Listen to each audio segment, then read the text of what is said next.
بنیادی طور پر اقبال کے اسفار، سفروں کی روداد۔ سفرنامہ اقبال کی بنیادی اہمیت یہ ہے کہ اس میں اقبال کی زندگی کے خاص طور، جب آپ یعنی گول میز کانفرنس کے لیے گئے تو ان کے شب و روز کا احوال مستند طریقے سے ملتا ہے، اور اس کی بنیادی وجہ تھی مولانا غلام رسول مہر کا ساتھ اور انقلاب سے ان کی وابستگی۔ تو وہ یعنی ان کے حالات جو تھے، حالات سفر، وہ جب لاہور سے جب شروع ہوئے اور لاہور پہ جب وہ واپس آئے، اس دوران میں انقلاب کا عملہ ان کے متعلق یعنی وہ کرتا رہا۔ اقبال کے ساتھ ان کا شروع میں ساتھ نہیں تھا۔ وہ 12 ستمبر کو یہ ملوجہ جہاز کے ذریعے مارسائی کے لیے گئے تھے۔ اقبال نے ایک خط لکھا تھا جو ان کے منشی کے نام تھا۔ 21 ستمبر کو ملوجہ سے ایک خط لکھا تھا، یہ انقلاب میں شائع ہوا، منشی طاہر الدین کے نام۔ اچھا، اس میں انہوں نے یہ جہاز میں ان کے سفر کے دوران سویز کینال تک کے واقعات لکھے ہیں اور اپنے ساتھیوں کا ذکر کیا ہے۔ پھر 27 ستمبر کو 1931 کو مہر لندن پہنچتے ہیں اور اقبال کے ساتھ ہی ٹھہرتے ہیں، یہ قریب ہی جو سرکاری طور پر جگہ تھی۔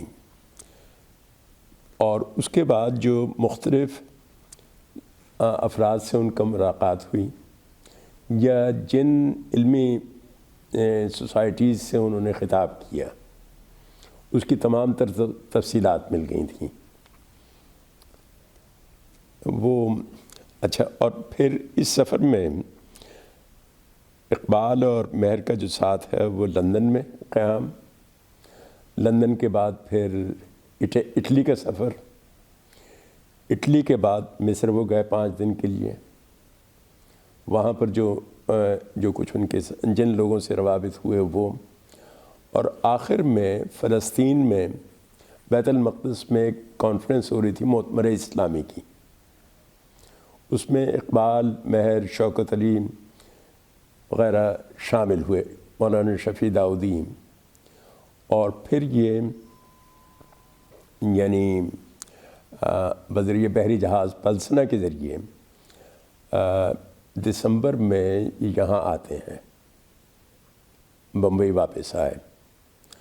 تو شروع سے آخر تک کے حالات مولانا مہر خطوط کی شکل میں لکھتے تھے اور وہ انقلاب میں چھپتے رہے۔ اچھا، میں نے یہ کیا ہے کہ 1968 اور 69 کے درمیان ان خطوط کو یعنی جو مولانا مہر کے خطوط تھے انہیں لائبریری سے نقل کر لیا، نقل کرنے کے بعد اسے یعنی اپنے الفاظ میں نقل کیا اور اسے کتابی شکل دے دی۔ تو وہ اس کو نقل کرنے کے بعد کتابی شکل دے دی، اور اسے پہلے میری خواہش تھی کہ اقبال اکیڈمی اسے شائع کر دیں، لیکن وہاں بات نہیں بنی تو میں نے بزم اقبال بھیجی تھی۔ اچھا، اس میں مجھے مولانا مہر کا تعاون میسر آیا تھا، انہوں نے مختلف مقامات پر میری رہنمائی کی کہ بھئی، حتیٰ کہ انہوں نے اپنی ذاتی ڈائری بھی دی تھی جو انہوں نے سفر کے دوران مرتب کی تھی، اس میں سے کچھ چیزیں میں نے نقل کی، زیادہ نہیں۔ پھر یہ کتاب شائع ہوئی تھی 1973 میں۔ 73 میں شائع ہونے کے بعد 1981-82 میں مشفق خواجہ صاحب نے کہا کہ بھئی اسے آپ دوبارہ اس کی کتابت کی غلطیاں دور کر کے دوبارہ اسے شائع کر دیں۔ میں نے یہ مناسب نہ سمجھا، کیونکہ اس دوران میں کچھ نئی چیزیں معلومات ملی تھیں. اس کے علاوہ اقبال کے جو بیانات تھے وہ اس میں شامل نہیں تھے. مثلا انہوں نے بامبے کرونیکل کو ایک طویل انٹرویو دیا تھا، یا گول میز کانفرنس کے بارے میں پنڈت جواہر لال نہرو کے سوالات کا جواب دیا ایک بیان میں. اچھا، تو ان کو میں نے یعنی اصل انگریزی میں جو شائع ہوا تھا ایڈورڈ تھامسن سے ان کے خط کا جواب دیا لندن ٹائمز میں. ان چیزوں کو میں نے ترجمہ کر کے اس میں شامل کر لیا. مزید یہ کیا کہ جہاں جہاں سے جو مواد میسر آیا، یعنی ان کے اقبال کے ایک ساتھی تھے ڈاکٹر عبداللہ چغتائی. ڈاکٹر عبداللہ چغتائی سے وہ سفر کے ساتھی تو نہیں تھے، لاہور میں ملنا جلنا تھا. عبد الرحمن چغتائی کے بھائی تھے. انہوں نے کچھ واقعات لکھے جو اقبال کے سفر کے متعلق تھے، اس کا بھی ذکر کر دیا. اس طرح سے اس میں خاصے اضافے کیے. اور مزید یہ کہ چونکہ مولانا مہر خود عالم تھے، بڑے درجے کے شعر فہم اور شعر شناس تھے، تو انہوں نے یادداشت کی مدد سے اقبال نے جو مختلف علمی مراکز میں لندن میں تقریریں کیں، اپنے فکر و فن کے بارے میں جو یعنی اشعار پیش کیے یا ارشادات پیش کیے، وہ تمام انہوں نے خط کی شکل میں انقلاب میں شائع کر دیے تھے. اس طرح سے آپ ڈائریکٹ شاعر کے ان کے ذہن کو پڑھ سکتے ہیں کہ اس کا اپنے یعنی کلام کے بارے میں خود کیا خیال تھا. اچھا، انہوں نے یعنی اردو اشعار کا کم ذکر کیا ہے، فارسی اشعار کا زیادہ ہے. اس میں یہ تھا کہ پیام مشرق کے بھی کچھ اشعار شامل تھے، جاوید نامہ اور زبور عجم کے بھی. میں نے صرف یہ کیا کہ وہ میں نے منتقل کیا اور جہاں جہاں سے وہ اشعار لیے گئے تھے ان کی نشاندہی کر دی کہ آپ یہ دیکھیں. مثلا ایک جگہ انہوں نے جاوید نامے میں ابو جہل کی روح کا نوحہ بیان کیا ہے کہ جناب کعبے کے بت پامال ہو گئے اور یہ ہو گیا وہ ہو گیا، جو بھی ان کے خیالات تھے وہ مہر نے یعنی نثری شکل میں پیش کیے. میں نے اس سے اصل جو جاوید نامے میں جو اشعار تھے نوحہ روح ابو جہل، وہ جاوید نامہ سے نقل کر کے اس کتاب میں شامل کر دیے. اس طرح یہ ایک مبسوط کتاب بن گئی جس میں اقبال کے حالات جو ہیں اور سیاسی فہم بھی اور ان کے یعنی شعری سفر کی داستان کہ انہوں نے فارسی زبان کیوں اختیار کی، کن مقاصد کے تحت وہ کیا، تمام خاصیت تک اجمالی طور پر اس میں آ گئے. یہ چیز تھی. اچھا، اس میں ایک جگہ مثال کے طور پر ڈاکٹر ایڈورڈ تھامسن نے اقبال کے خطبہ الہ آباد پر تنقید کی تھی کیونکہ وہ کانگریس سی ذہن سے مطابقت رکھتے تھے اور متحدہ قومیت پر یقین رکھتے تھے. تو اقبال نے اس کا جواب دیا تھا ٹائمز میں. اس کو میں نے اصل تو انگریزی متن تو نہیں پیش کیا، لیکن انگریزی متن جو ان کتابوں میں تھا اس سے اردو میں منتقل کر دیا اور کوشش یہ کی کہ اچھا اس ضمن میں ایک چیز اور میں عرض کر دینا چاہتا ہوں کہ اقبال سے منسوب ختم کیا جاتا ہے جو سر فرانسس ینگ ہسبینڈ کے نام تھا، جس میں اقبال نے یہ کہا تھا، ان سے منسوب یہ جملہ تھا کہ اسلام plus Bolshevism plus God is equal to اسلام۔ یہ خط اقبال کا نہیں تھا،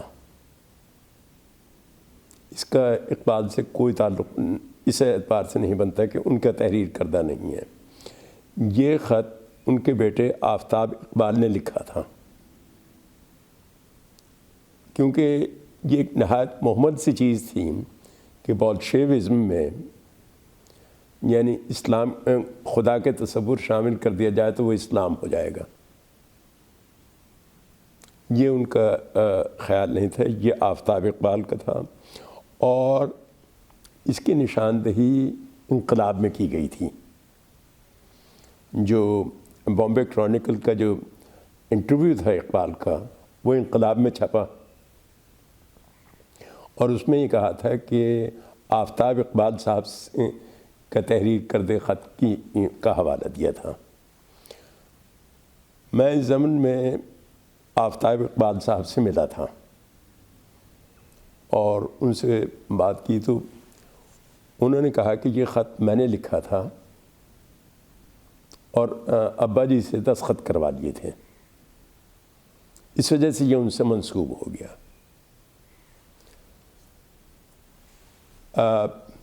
بولشیو اور مینشیو دو جماعتیں تھیں جو یعنی انقلاب روس کے وقت 1917 میں آپس میں لڑ رہی تھیں۔ بولشیو جو تھے وہ مینشیو پر غالب آ گئے، دونوں اشتراکی چاہتے تھے، لیکن مینشیو جو تھے وہ جمہوری طریقے سے غلبہ چاہتے تھے۔ اس کا سربراہ تھا کرانسکی، جو عبوری طور پر غالباً صدر رہا تھا روس کا، لیکن بہت تھوڑے عرصے کے لیے۔ اسے لینن نے شکست دے دی تھی، اور بولشیوزم کے معنی یہ ہیں کہ وہ انقلاب جو عوام کی مدد تائید سے لایا جائے۔ یہ تو ابتدا میں کمیونزم کو بولشیوزم قرار دیا جاتا تھا، پھر اس میں اقبال کی بعض عالم اسلام کے منتخب لوگوں سے ملاقاتیں ہوئیں، جس میں سید ضیاء الدین طباطبائی جو ایران کے وزیر اعظم رہ چکے تھے، اور انہوں نے قاجاری سلطنت کے خاتمے میں حصہ لیا تھا۔ جریدہ رات کے یہ مدیر تھے، اور وہ نادر خان نہیں رضا خان جو کوزک بریگیڈ کے سپہ سالار تھے، ان کے ساتھ مل کر انہوں نے دستوری انقلاب پر زور دیا تھا۔ پھر یہ وزیر اعظم بنے، لیکن ان کی رضا خان پہلوی سے نہیں بن سکی۔ یہ ایران سے چلے آئے تھے اور سوئٹزرلینڈ میں مقیم ہو گئے۔ اقبال کی ان سے وہاں لندن میں ملاقات ہوئی۔ اس کے علاوہ حسین رؤوف بے اور سعید شامل، میں نے ان حضرات کا تفصیلی ذکر کر دیا تھا مختلف سورسز سے کہ ان کی شخصیات کیا تھیں اور ان کے اصل کارنامے کیا تھے۔ اس میں مولانا مہر کی تحریروں کا بھی دخل تھا، اور کچھ میں نے اپنے مسائل سے بھی کیا۔ یہ ہے پھر 80 کی دہائی میں نے ایک کتاب مرتب کی، حیات اقبال کے چند مخفی گوشے۔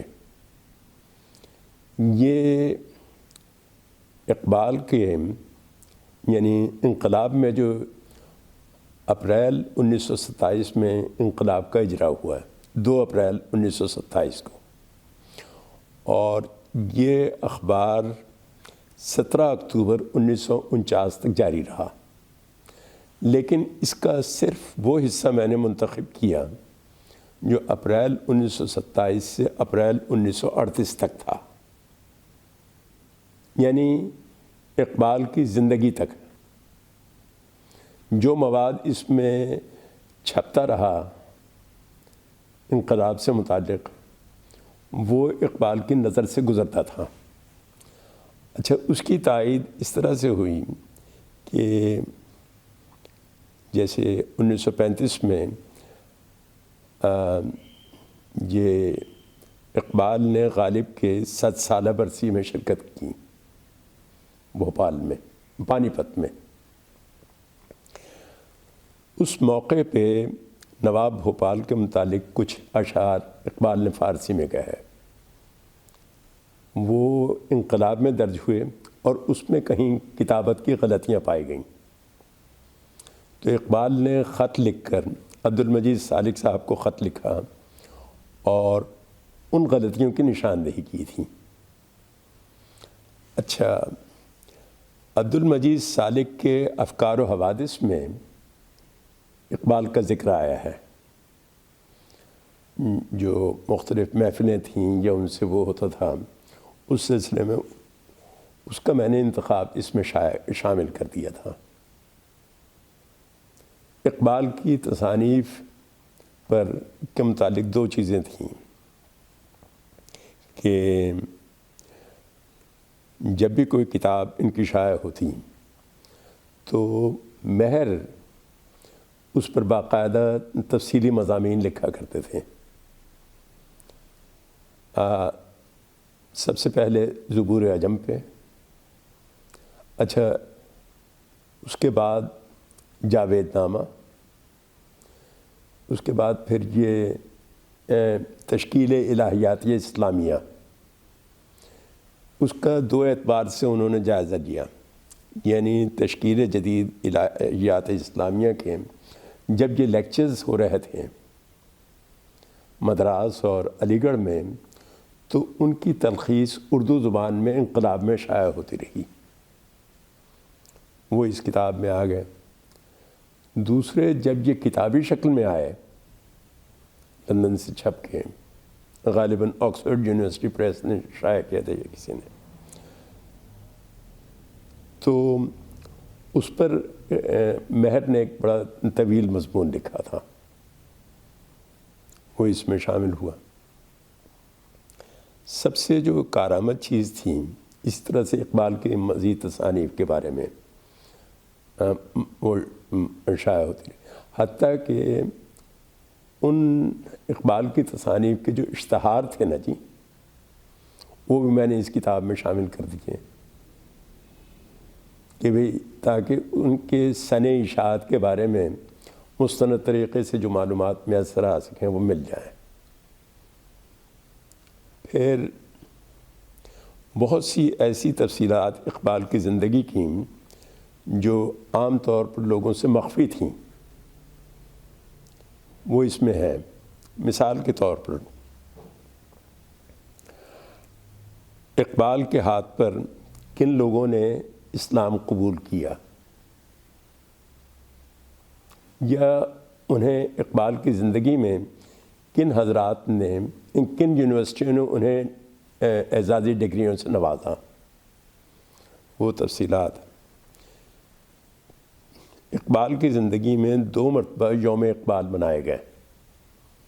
پہلی مرتبہ غالباً مارچ 1932 میں خواجہ عبد الوحید نے منایا تھا، دوسری مرتبہ جو تھا وہ 10 جنوری 1938 کو، وہ تمام تفصیلات مل جاتی ہیں۔ آپ اس شخص کی بے لوثی اور یعنی درویشی کا اندازہ اس سے کر سکتے ہیں کہ سر سکندر حیات خان وزیر اعظم پنجاب، انہوں نے 10,000 کی رقم انہیں دینی چاہی اقبال کو کہ جی عذرائے سپاس، تو اقبال نے کہا کہ جی مجھے اس کی ضرورت نہیں ہے، آپ اس رقم سے یہ پنجاب یونیورسٹی میں وہ ادارے بنا دیجئے جو اسلام پر تحقیقات کریں، یا اس سے علیحدہ ادارے بنا دیجئے جو اسلامی تعلیمات یا اسلامی موضوعات پر تحقیق کریں۔ مجھے اس رقم کی سرے سے ضرورت نہیں ہے۔ اچھا، اس زمانے کے 10,000 آپ خود اندازہ کر سکتے ہیں کہ اب کیا قدر و قیمت رکھتے ہوں گے۔ اس کے علاوہ میں نے اس میں اقبال کے مختلف اسفار کی تفصیلات بھی پیش کی ہیں۔ مثلاً سفرنامہ اقبال میں تو دوسری گول میز کانفرنس کا ذکر آ گیا، وہ تفصیلی طور پر اسے حذف کر دیا، صرف چند خبریں موجود ہیں۔ لیکن تیسری گول میز کانفرنس میں جب اقبال شریک ہوئے تو اس کی جو خبریں انقلاب میں شائع ہوتی رہیں، یا وہ حالات جو ان کے بیانات وغیرہ، وہ اس کتاب میں آ گئے۔ جس چیز پر مجھے سب سے زیادہ خوشی ہوئی وہ یہ کہ پچھلے 2 سال کے عرصے میں زبور انقلاب کا ایک زبور عجم نمبر نکلا تھا۔ زبور عجم شائع ہوئی ہے جون 1927 کے آخر میں، اور 17 جولائی 1927 کو انقلاب کا زبور عجم نمبر نکلا۔ اس میں اقبال کے فکر و فن کے متعلق اور زبور عجم کے متعلق نہایت ہی قیمتی 3 مضامین شائع ہوئے تھے۔ ان کی ایک نظم بھی جو ہے، کلام بھی جو تھا، وہ موجودہ ایڈیشن میں شائع ہو گیا، حیات اقبال کے چند مخفی گوشوں میں۔ 1988 کے جو پہلا ایڈیشن تھا اس میں وہ نہیں شامل تھے، وہ 3 مضامین۔ میں نے یہ کیا کہ اس میں شمولیت کے ساتھ ساتھ اسے تعارفی مضمون کے ساتھ یہ اقبالیات کی شمار 1 بھی بھیجوا دیا تھا، جو اس سال میں جو شائع ہوا تھا نا جی، غالباً جولائی 2021 میں، اس میں وہ شامل ہے، اور اس میں انہوں نے بیان کیا تھا۔ اچھا، ان مضامین کی اہمیت یہ تھی کہ ایک تو یہ کہ اولیت کا درجہ حاصل ہے زبور عجم پہ سب سے پہلے۔ دوسری اہمیت یہ تھی کہ مہر کے قلم سے اقبال مختلف محافل میں، مجالس جو ہوتی تھیں نا رات کو، اس میں وہ اپنا کلام سنایا کرتے تھے، اور اس کے ساتھ ساتھ اس کی تفصیلات اور بیان کرتے تھے۔ تو جو ایک مہر کے تحریر کردہ مضامین ہیں، اس میں خیالات اقبال کا پرتو ملتا ہے، منعکس ہوئے ہیں، اور انہوں نے بڑی تفصیل سے وہ پس منظر بیان کیا ہے جس میں جن حالات میں وہ کتاب تصنیف ہوئی تھی۔ تو اس اعتبار سے ان کی بڑی اہمیت ہے۔ تو یہ آپ خود دیکھیے گا کہ اس میں اقبال کی زندگی کے بے شمار پہلو ایسے ہیں جو عام لوگوں کی نظروں سے غائب رہے۔ مثال کے طور پر فکر و فن پر جو ہے ان کے مقالات یا غیر مطبوعہ مضامین۔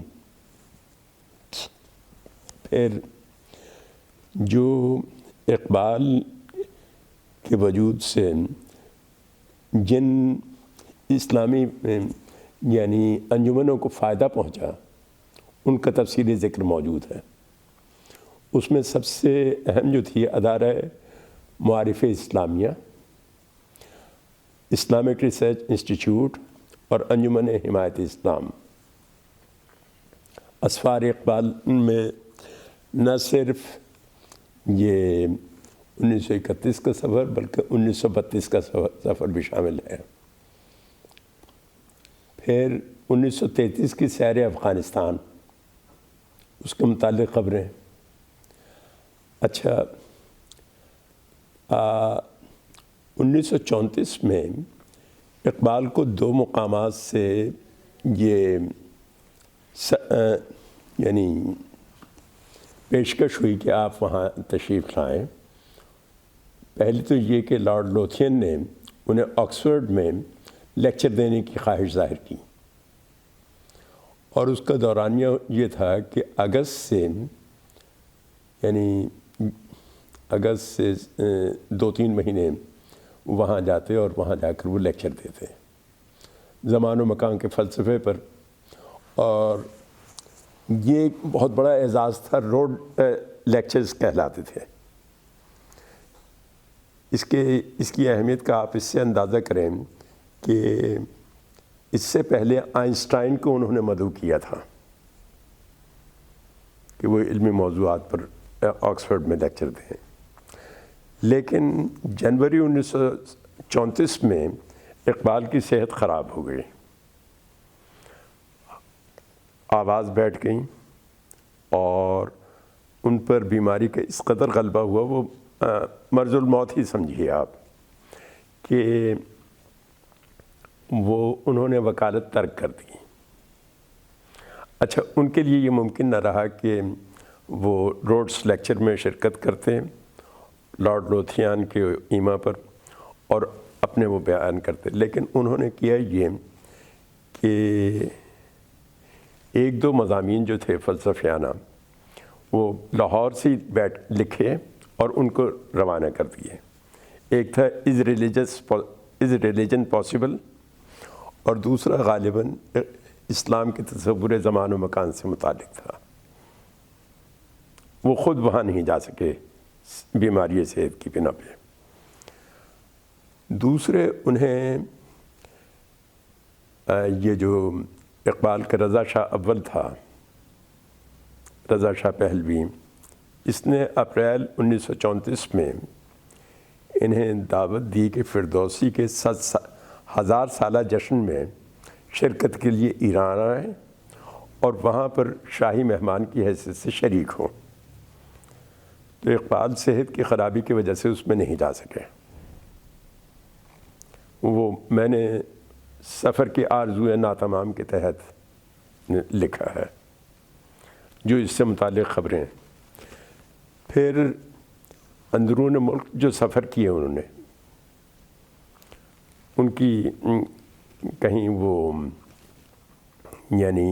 اس شکل میں شائع ہوتی تھیں کہ سفر کی خبر کی صورت میں، کہیں تفصیلی موضوعات پر، مثلا مدراس میں جو لیکچر دیے یا علی گڑھ میں جو لیکچر دیے، جو reconstruction of religious thought in Islam میں شائع ہوتے رہے، تو نہ صرف یہ کہ ان لیکچرز کا متن اردو تلخیص شائع ہوئی، بلکہ ان سے متعلق جو سفر کے حالات تھے وہ بھی اس میں آ گئے، وہ اس میں آپ کو ملیں گے۔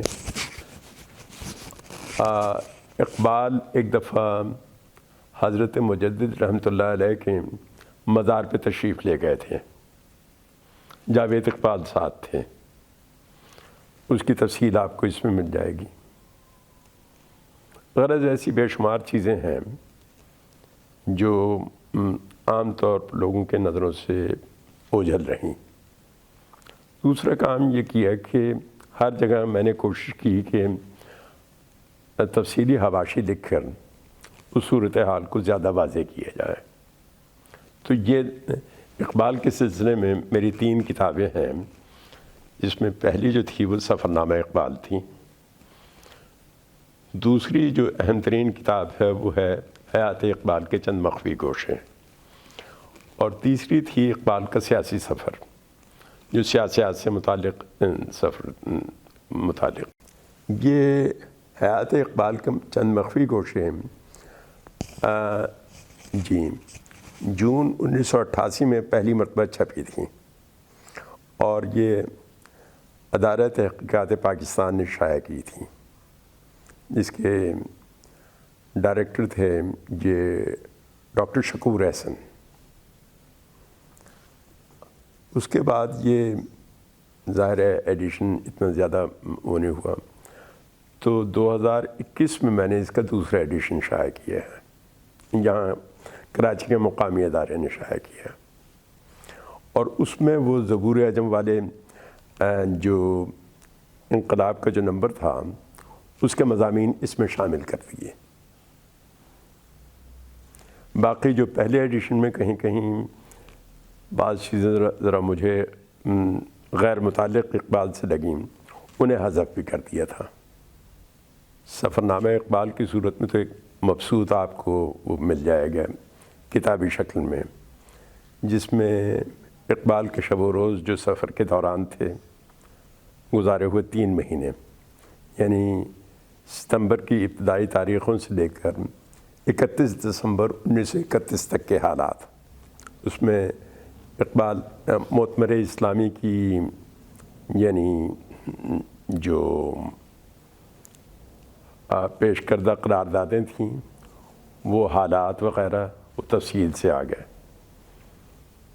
اور وہ سبب یہ وہی بنا یعنی انقلاب ہی۔ اچھا، مصر وغیرہ کا سفر جو ہے وہ، اور